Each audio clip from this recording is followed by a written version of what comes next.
Welcome back. We are now going to focus on conditionals. There are questions when there are conditions that need to be met, a question that needs to be answered when another question has only been answered. So that's what we're going to focus on today. So these are typical questions when you're looking at productive assets, whether a household has a plow, for example.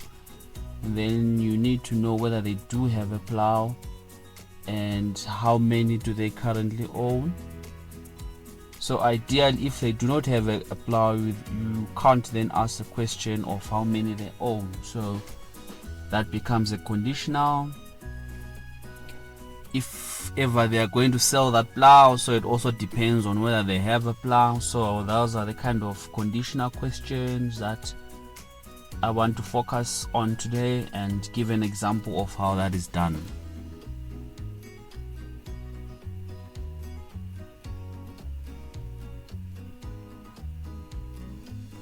So like as usual, you copy how the question is written in the paper questionnaire, copy it, and then you take it to your Excel ODK template.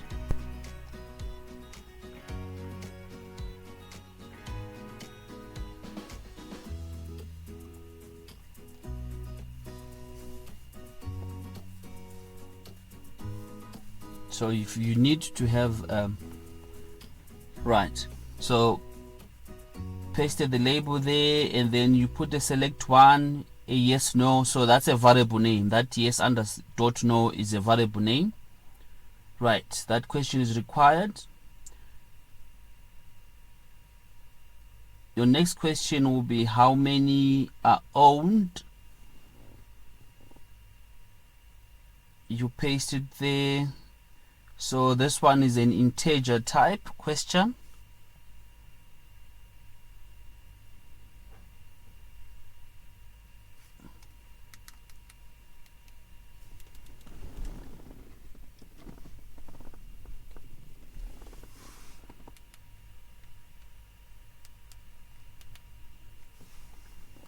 Right, so what you need to do is to check when that is relevant. So that question is only relevant if the respondent answered yes, they do own that asset. So that is what was put in the how many are owned, right?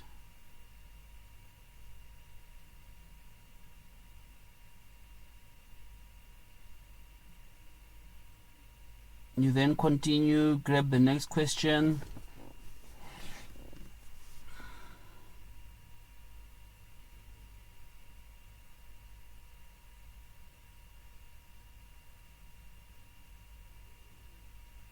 So this one is asking for the price.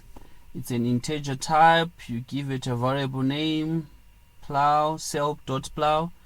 This is also relevant or required if they do have that asset. Then you move on to the next question, whether they sold an asset within the last 12 months. So this one is, did you sell an asset? So it's a yes or no type. Right, remember we already have a yes or no, so there is no need to repeat it. So you put select one underscore yes no, that's our variable name.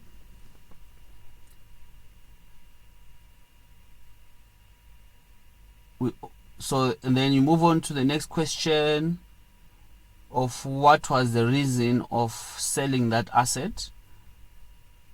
Right, so this one has options that we have already defined. So they're called select one, sell reason has already been defined in our choices. Right,